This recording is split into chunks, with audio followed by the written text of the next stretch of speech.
Tobacco is probably the other most common drug that we talk about besides alcohol.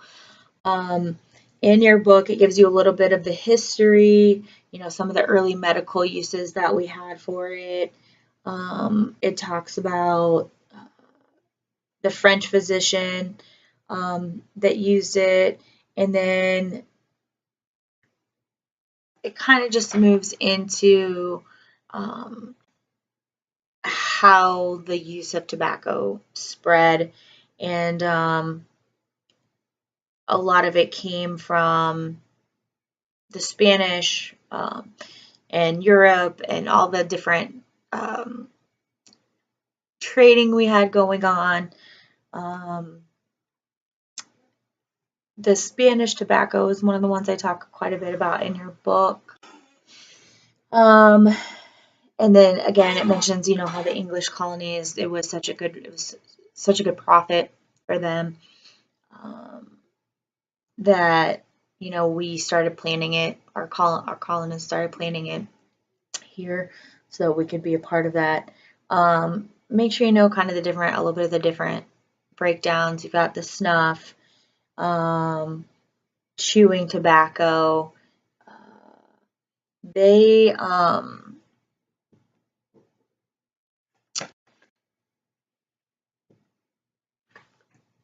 used to be a lot more popular, not as popular anymore.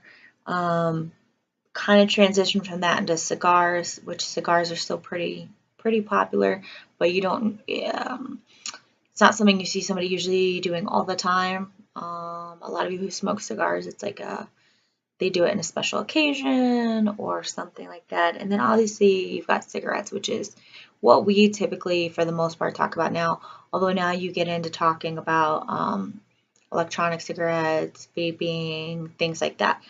But cigarettes kind of is where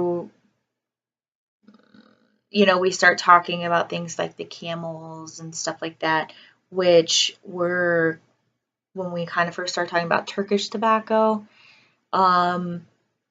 It does talk about, starting to have ads for tobacco. And the thing I want you guys to remember about this is we used to talk like probably when I was younger, it was a huge issue talking about cigarettes and the advertisement of cigarettes because they felt like a lot of the ads were geared towards young people, towards children. They were trying to make it seem very, fun, and kind of like what I was just talking about with alcohol. Like a lot of the things you saw about tobacco were, ooh, I'm cool now. And like the Marlboro Man was, this rugged cowboy, and, it made him look cool and tough. And so the idea was like it was definitely going to encourage people to partake in that, and in the meantime we're finding out all this research about lung cancer and all these things, which it took a while to do because you had to follow these people who had been smoking consistently when they were younger into older age to even get that research. And that's one of the things we say about marijuana right now is a lot of people are like, well, there's no link or there's no study. Well, that's because we didn't start studying these things about marijuana until pretty recently. So if you're going to follow someone who was an excessive, marijuana smoker in younger age, you have to wait until they get to an older age to be able to conduct those studies and to get that research put together. So even if you say, let's say the 60s was when we really started looking at marijuana use, we're in 2017 now, so you're talking maybe about 50 years, 40 to 50 years. So maybe those people, if they were teenagers then, are just now, getting into their 60s and 70s. So with tobacco, it's kind of like what we were talking about with alcohol. You started to see all these ads. And I remember when I was a kid, one of my favorite things was they had cigarette gum. And it was like you bought a little pack of cigarettes, but it was gum. And when you would blow on the gum, the little powder of the gum would come out. It looked like you were smoking. How cool was that? I've never been a smoker. I have asthma. I don't want to partake in it at all. I have no I thought that was the coolest thing ever. So imagine somebody who actually really, was interested in trying smoking, it totally perpetuated it in kids who were tiny, 4, 5, 6. They're out buying these, candy cigarettes. Um, so that's one of the things I talk a lot about with tobacco and the advertising part and the cigarette part and going through that process of really trying to get people to understand how dangerous they can be. Um, Huge right now, is obviously the issue of secondhand smoke. You guys have to talk about that a little bit, but it's almost just as bad as if you're smoking yourself if you're consistently around it. It does huge damage to your lungs. One of the good things about it that you guys will read is your lungs actually um, recuperate pretty well when you stop and pretty quickly. But there's always going to obviously be some permanent damage, but a lot of the blackness and things like that will actually clear up pretty quickly if you choose to stop smoking, which is nice. A lot of places, like where I lived in Florida, you pretty much couldn't smoke anywhere inside anything, restaurants, bars, anything like that. Every once in a while, you'd have a random little establishment that people could smoke inside of, but most people won't even go to those places because they don't want to be around it. Um, I don't know. I don't think they've pushed those laws as much here because I find there's probably a little bit more places that you can go where people can smoke inside. But I've definitely been places here too. It's the same thing, and especially restaurants. I don't know that there's really any restaurants around anymore that they're probably few and far between that would let people actually smoke inside because of the secondhand smoke and the health issues in regards to that. Um, They also talk a little bit about it in regards to women, specifically women. Again, a lot of that having to do with the fact that women, get pregnant and it can cause side effects on the baby, low birth weight, things like that. So I think there was a huge another push in regards to specific women. You guys saw in there were some laws put in places where women couldn't be seen smoking. Um, and now it's a huge stigma if someone sees a pregnant woman smoking, just like if someone sees a pregnant woman drinking, they're probably going to receive quite a bit of backlash for that because again, there's so much research out there supporting the fact that it is unhealthy and it is dangerous and you are putting yourself and your child at risk. They've kind of gone through the process, like I said, of trying to make cigarettes healthier. So, you've seen cigarettes decrease the amount of nicotine that they're using. Like I said, you've seen the introduction of the electronic cigarettes, which they claim are safer. You guys have seen, in today's world, you have vape pens, which, that's a whole nother kind of like realm in itself. But again, some of these newer things, and with the electronic cigarettes and with the vaping pens and things like that, until you can build up some significant research, there's not a way to know really how safe they are. So I always caution people, when these new things come out and they say, oh, this is going to be healthier and this is going to be better.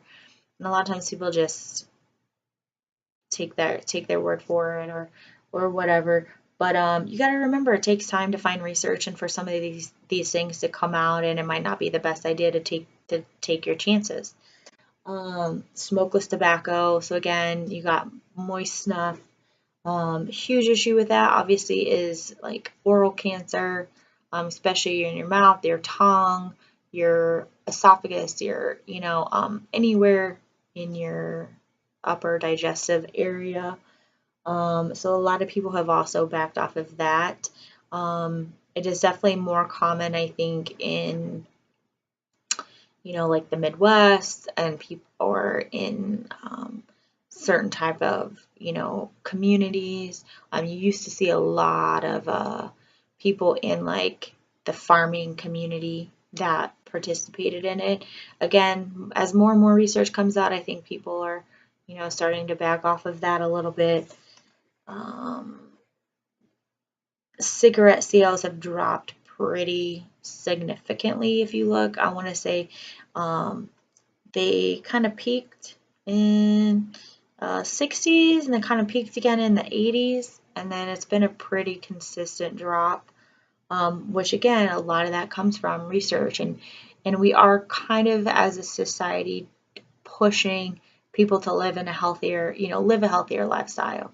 So we preach and preach and preach things about diet and not smoking and not drinking too much and not doing drugs, just for the pure purpose of being healthy and living longer. And you're seeing so many more people with cancer and so many more people dying of heart disease and these things. And because we can link these, specifically to it, you're seeing people start to take that to heart and try to be a little bit more conscientious when they're making decisions and not smoking and things like that.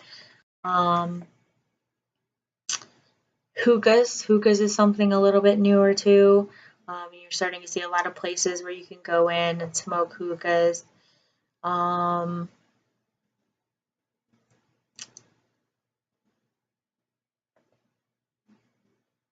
there's not a lot of research about how widespread that's becoming. I know it was very popular in Florida.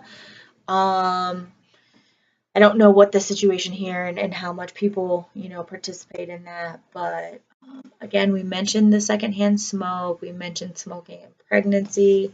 So make sure keep those things in mind. Again, nicotine is going to be a stimulant. So a lot of people, one of the big issues with smoking is it helps them lose weight because they won't eat as much because it kind of lowers their appetite because it's a stimulant. And a lot of people, when they try to quit, don't stick with it purely because they gain weight, which is super sad. You can obviously find other ways to manage your weight, but probably, obviously, people get addicted, and again, you have some of those withdrawal symptoms. People get, jittery, or people get, again, maybe they feel very sluggish or fatigued, or that, a lot of people, my sister smokes, and I obviously talk to her all the time about it. And she's like, well, I can't stop right now because it's really stressful. I'm really stressed right now, and I can't quit right now. And I'm like, you're always going to be stressed out. That's life. You could say that for the rest of your life, like you need to quit smoking. But